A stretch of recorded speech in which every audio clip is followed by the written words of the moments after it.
Kita tidak boleh patah semangat Tidak ya. boleh. Meskipun jadi burung emprit, tapi kemudian empritnya banyak. Tidak apa-apa kalau empritnya.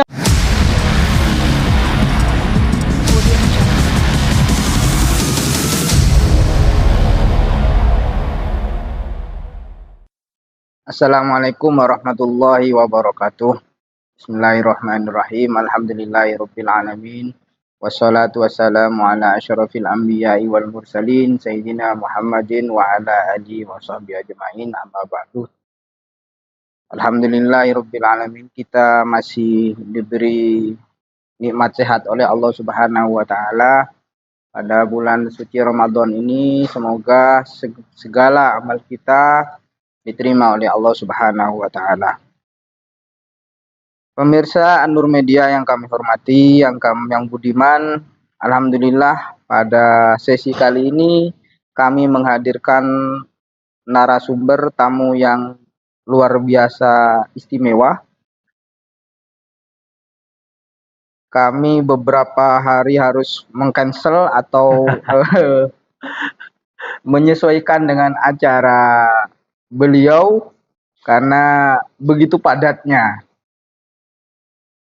Dan narasumber yang istimewa pada kali ini adalah Bapak Ketua KPU Kota Probolinggo, Bapak Dr. Haji Hudri.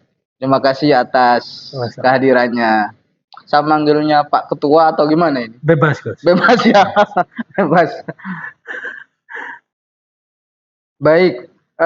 Karena beliau adalah ketua KPU, tentunya tema yang akan kita usungkan pada kali ini adalah tentang kepemiluan. Kepemiluan bagaimana kaitannya dengan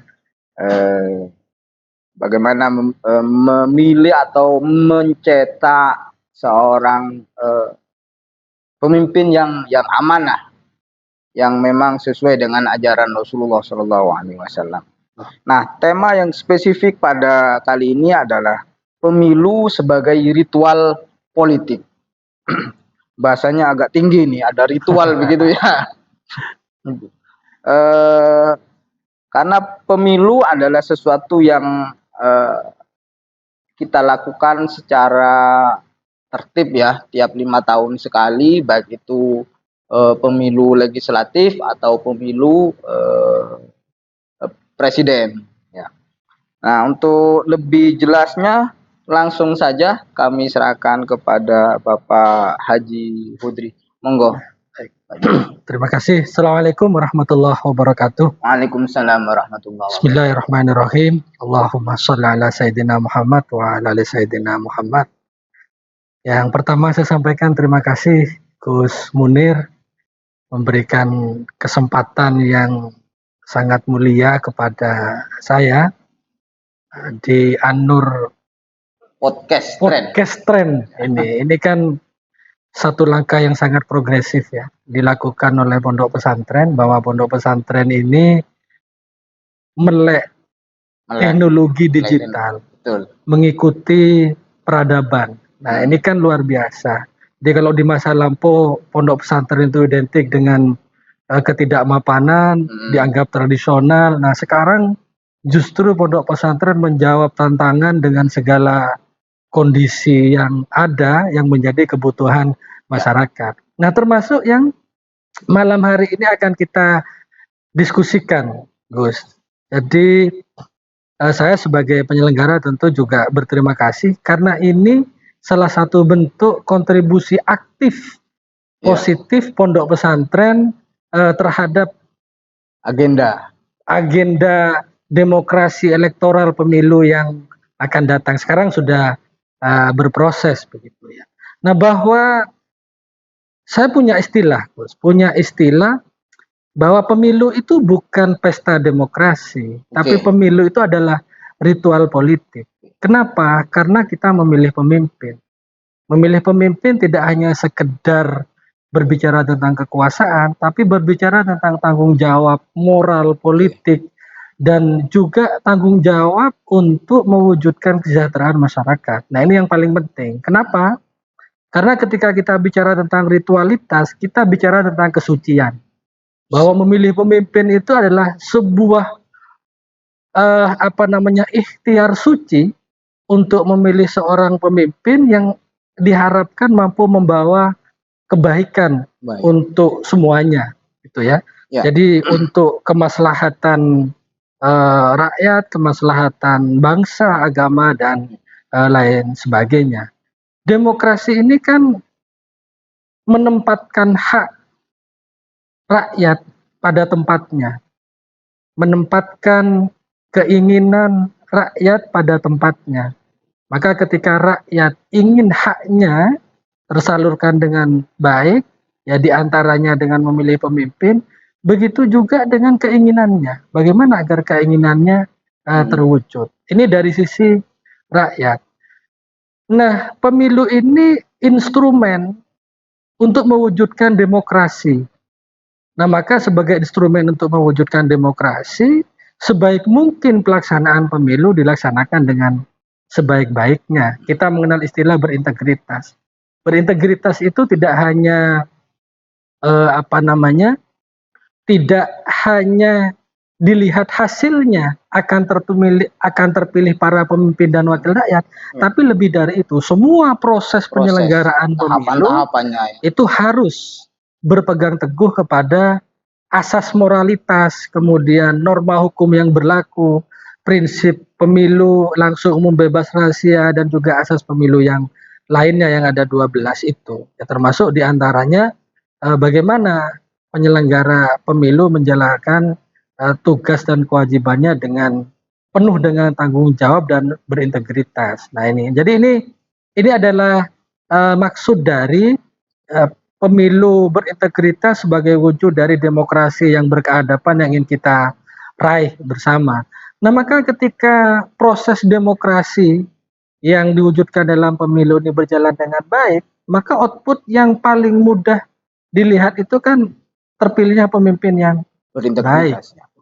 Jadi pemimpin yang baik ini yang menjadi harapan kita semua ya. Sebagaimana yang kita ketahui jika merujuk kepada ciri dan karakter kepemimpinan dalam Islam itu ya harus merujuk kepada kepemimpinan Rasulullah. Bagaimana kepemimpinan Rasulullah? Kepemimpinan Rasulullah itu mengedepankan uswah, mengedepankan teladan bahwa seorang pemimpin harus menjadi teladan yang baik bagi orang yang dipimpin ya. Seperti kita seringkali dengar itu laqad kana lakum fi Rasulillahi uswatun hasanah. Ya. Ada dalam diri Rasulullah. Memang kita tidak akan bisa persis sama dengan Rasulullah, tapi setidaknya nilai-nilai yang dicontohkan oleh Rasulullah seperti seorang pemimpin harus hidup sederhana, itu bahkan harus menyembunyikan dalam tanda kutip keinginan keduniaannya bahwa jabatan itu adalah sebuah prestisius, bahwa jabatan itu sebuah privilege, tapi jabatan itu kalau merujuk kepada ciri dan karakter kepemimpinan Rasulullah adalah kesederhanaan dalam berpikir, kesederhanaan dalam bersikap, dan juga kesederhanaan dalam kalau istilah sekarang itu kebijakan, tapi kalau kita menggunakan terminologi yang sering dipakai di dalam istilah-istilah keislaman itu adalah ya bagaimana agar perilaku yang dilakukan oleh Rasulullah itu diikuti oleh para pengikutnya. Nah, dalam konteks itu ya karena ini pondok pesantren, jadi pondok pesantren juga punya peran penting, turut mewarnai bagaimana agar wujud demokrasi kita ini berkeadaban, turut mewarnai bahwa penyelenggaraan pemilu itu berintegritas. Berintegritas itu tidak menanggalkan tidak menanggalkan moralitas, gitu, menjauhkan dari misalnya money politik. Ya karena money politik ini juga ya setiap kali pemilu selalu saja menjadi pembicaraan yang hangat. Kenapa? Agak sulit ditelusuri. Agak sulit. Ya, saya bilang agak sulit karena ada di tempat lain, di waktu yang lain itu bisa diatasi ya dengan penegakan hukum. Dibilang agak sulit itu karena pada akhirnya katakanlah para pelaku money politik ini tidak jera, walaupun sanksi terhadap para pelakunya ini adalah sangat berat itu. Nah, kalau kemudian kita melestarikan ini, maka jangan harap bisa pemilu itu melahirkan pemimpin yang amanah. Jangan harap pemilu itu akan melahirkan para pemimpin yang diharapkan bisa itu memperbaiki situasi dan kondisi. Kenapa? Karena sejak awal prosesnya sudah salah, sudah keliru. Oleh karena itu, kami juga concern untuk mengedukasi masyarakat supaya tidaklah money politik ini dijadikan sebagai metode untuk menggalang dukungan masyarakat hanya semata-mata untuk jabatan atau kekuasaan politik begitu. Nah, apapun judul money politiknya. Nah, karena kalau misalnya satu hal saja kita biarkan sementara itu kemudorotannya jelas begitu, maka ya tentu kemudorotan yang lain itu akan muncul. Saya sempat berdiskusi dengan beberapa orang aparat yang punya kapasitas yang sangat bagus ya dari sisi itu. Ada satu kaidah dalam hukum itu bahwa terjadinya pelanggaran itu diawali oleh pelanggaran-pelanggaran yang lain. Misalkan? Ya, jadi seperti money politik ya, ini jelas melanggar. Di Undang-Undang 7 2017 itu diatur mempengaruhi ya, memberi sesuatu dalam rangka untuk mempengaruhi, memilih atau tidak memilih itu kan pidana.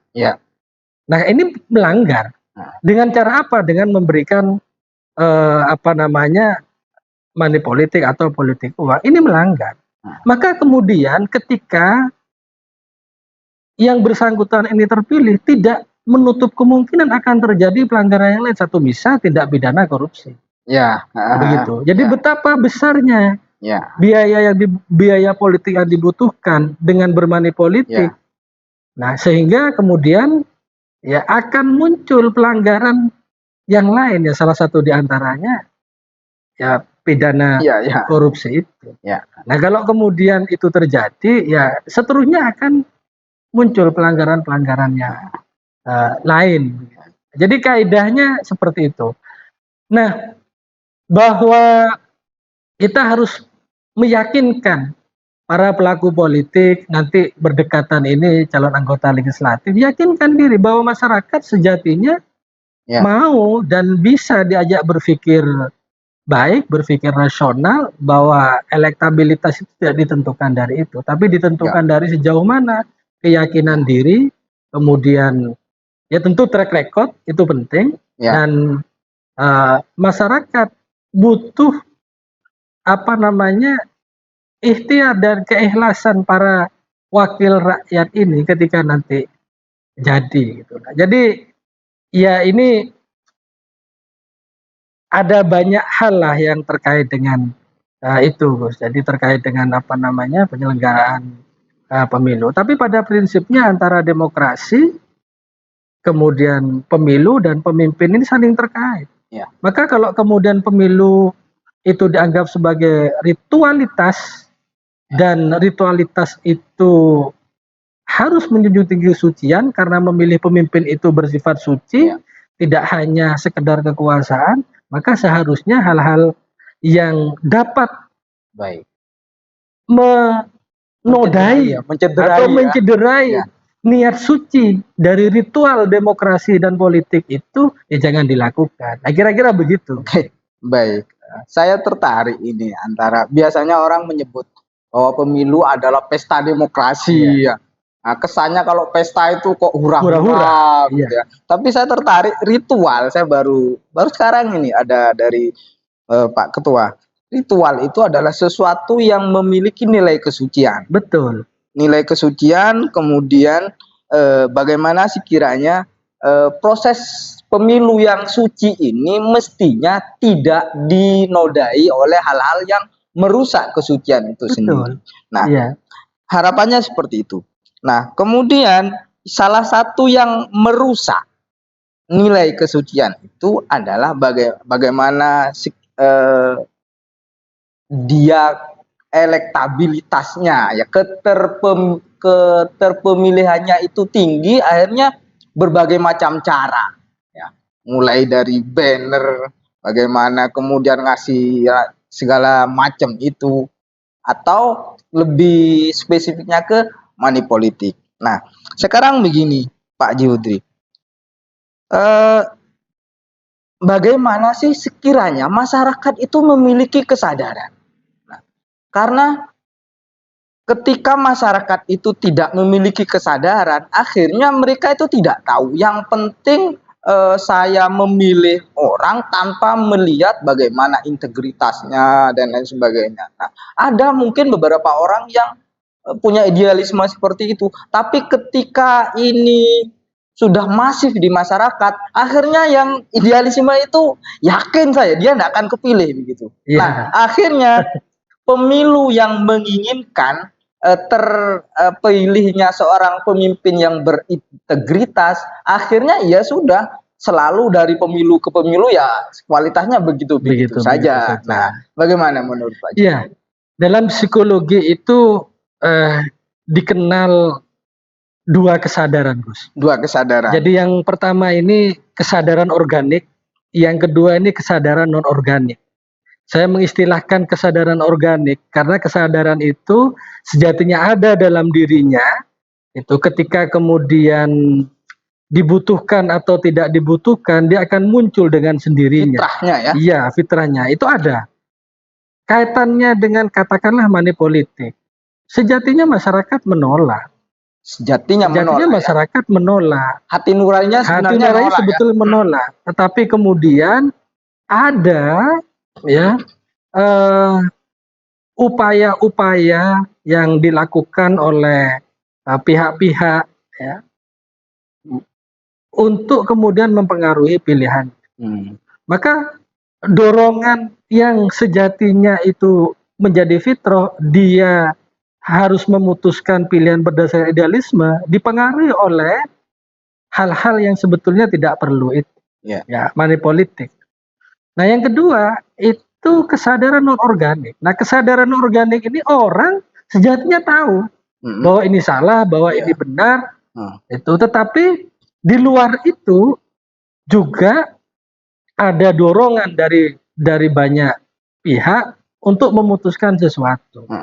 Nah, kalau misalnya kembali kepada fitrah kemanusiaan, maka kita bisa memaksimalkan atau mengoptimalkan dorongan kesadaran organik ini untuk mengambil keputusan secara ideal. Ya, itu. Jadi abaikan pengaruh dalam bentuk apapun dan masyarakat itu, katakanlah terutama pemilih, itu sebetulnya punya di situ. Nah, saya beberapa waktu yang lalu kan melakukan penelitian di buku saya, Gus. Di antara sekian orang itu bertemu dengan salah satu sampel yang memilih karena ingin memilih. Memilih karena ingin memilih saja. Tidak peduli katakanlah partainya apa, tidak peduli kualifikasinya bagaimana, tidak peduli dia mendapatkan apa, tapi pemilih itu ya ingin memilih saja, karena dia menyadari betul, kalau saya kemudian mengistilahkan kesadaran organik, menyadari betul bahwa dia punya hak dan haknya tidak boleh diganggu oleh orang lain dengan berbagai macam cara apapun, apalagi itu dilakukan dengan katakanlah upaya-upaya yang ilegal menurut peraturan perundangan yang ada, dan itu ternyata ada. Nah, itu kan artinya ada itu bisa satu, bisa lebih dari satu. Iya. Nah, tergantung bagaimana keyakinan dan treatment para calon-calon itu memanfaatkan potensi yang ada itu. Kan di situ. Nah, kalau kemudian itu bisa dimanfaatkan, kemudian dioptimalkan menjadi kekuatan, yang akan menjadi bisa. Nah, memang butuh waktu. tidak instan. Artinya kalau memang ada rencana untuk Ya. mencalonkan, ya, supaya terhindar dari pragmatisme politik layaknya money politik, ya harus dilakukan treatment dalam jangka yang panjang. Begitu. Karena masyarakat itu bisa diyakinkan. Walaupun masih ada perdebatan, mana dulu? Masyarakat dulu yang mau, atau Ya. katakanlah politisinya dulu yang berinisiatif. Ya seperti telur dan ayam lah. Dulu mana Ya dulu mana itu? Ya. Masyarakat dulu yang mau atau ya politisinya ya yang mau, kan begitu. Yang punya inisiatif itu. Ya sudahlah, itu semuanya ada hubungan sebab akibat. Tetapi bagaimana sudah dalam kondisi yang sudah terjadi seperti ini, mengedukasi masyarakat, membangkitkan kesadaran organik itu menjadi kekuatan, supaya apa? Setidaknya begini, harus punya pemikiran. Tidak apa-apa saya milih orang. Ya. Sekalipun itu kalah. Oke. Yang penting saya tidak melakukan pelanggaran, katakanlah money politik. Ya. Nah ini kan edukasi. Ya, betul. Karena yang menggunakan money politik pun juga tidak ada yang menjamin akan menang. Ya, betul. Kan begitu, siapa yang bisa menjamin? Tidak. Begitu. Kemudian dibalik, apakah yang tidak menggunakan money politik, apalagi tidak demikian cara berpikirnya. Ya. Tapi bagi mereka yang memang ingin di jalur perjuangan yang baik dan berkomitmen untuk menjadi pemimpin yang berintegritas, maka tidak apa-apa saya bertarung. Itu tidak apa-apa saya bertarung. Yang penting saya memantapkan diri, keberpihakan atas kebenaran, kebaikan dan kemaslahatan masyarakat, begitu. Nah sama dengan ceritanya burung emprit. Burung emprit ini nok kedik kalau katanya orang di sini. Saat melihat tubuh Nabi Ibrahim dibakar oleh Raja Namrud, dia kemudian, si burung emprit ini kan meniup api. Itu semua orang, semua yang ada di sekitarnya, termasuk hewan-hewan yang membantu orang-orang itu tertawa melihat burung emprit ini. Burung emprit meniup. Iya, burung emprit, apa pengaruhnya? Iya, betul. Tetapi burung emprit ini punya prinsip, apa yang dia katakan? Yang penting saya sudah memantapkan diri, berkomitmen, berada di pihak mana saya berpihak. Saya berada di pihak yang benar. Urusan urusan api itu padam atau tidak, itu urusan lain. Sama dengan pencalekan. Urusan yang kita pilih itu kalah, tidak terpilih, itu urusan lain. Tetapi ketika yang kita pilih adalah orang-orang terbaik, orang-orang yang punya prinsip, orang-orang yang mengedepankan moralitas, walaupun ini urusan politik, karena politik tetap butuh moralitas, maka keberpihakan itu jelas. Ya tidak apa-apa seperti burung emprit, seperti nok kedik itu kan tidak apa-apa itu. Kayaknya yang punya prinsip kayak gitu minoritas kan. Tetapi kan itu tetap potensi. Potensi itu bisa jadi kekuatan, Gus. Iya, betul. Jadi begitulah kira-kira. Orang harus punya prinsip. Iya, betul. Jadi paling tidak pada diskusi kita kali ini memberi pesan. Satu, pesan kepada yang mau memilih. Dia harus punya komitmen tadi itu ya. Betul. Apakah caleg saya menang atau tidak? Yang penting saya tetap di jalan yang benar begitu ya, tidak terpengaruh dengan yang lain. Yang kedua juga bagi yang nyalek, oke deh, saya akan tetap menjunjung tinggi moralitas, mau dipilih atau tidak begitu. Jadi dua-duanya harus komitmen gitu ya. Ikhtiar tetap jalan. Ikhtiar ya. Keyakinan tetap harus. Meskipun itu akan jadi kelompok yang minoritas gitu ya. Iya. Karena ya di beberapa tempat yang saya ketahui itu kan ada beberapa juga yang berangkat dari keterbatasan tetapi dipilih oleh masyarakat. Begitu ya. Itu kan artinya ada. Nah, seberapa besar itu peluang itu ya tergantung kepada keyakinan kita. Kalau kita memang berniat untuk berkontestasi di situ, ya dalam jangka waktu yang lama dibangun dong, kan kira-kira begitu. Nah, yang tidak kalah juga menariknya, Gus, itu apa namanya, bahwa jik apa, menjadi kepala daerah, menjadi presiden, wakil presiden, menjadi calon anggota, menjadi anggota legislatif DPR ya, di semua jenjang yang ada, kalau kemudian itu dianggap sebagai pekerjaan, maka pekerjaan itu berat. Betul. Nah, ketika pekerjaan itu berat, kemudian sudah dilakukan dengan upaya-upaya yang tidak berpedoman kepada peraturan perundang-undangan, pelanggaran money politik dan lain sebagainya, maka akan semakin berat. Maka kaidah tadi itu akan berlaku dengan sendirinya. Pelanggaran itu diawali dengan adanya pelanggaran Ya, sebelumnya. ya. Tetapi kalau kemudian menjadi pemimpin formal terutama ya melalui jalur politik ini ya diikhtiarkan atau diniati untuk pengabdian, maka akan sederhana. Ya. Kan itu. Tidak akan terjadi politik dinasti itu. Walaupun dalam demokrasi tidak dilarang, anaknya, dilarang. bapak, anaknya, Ya. istrinya dan sebagainya kan Boleh. Sempat dilarang, Gus. Cuma akhirnya kan Ya. ada banyak yang menggugat kemudian dibatalkan kan begitu.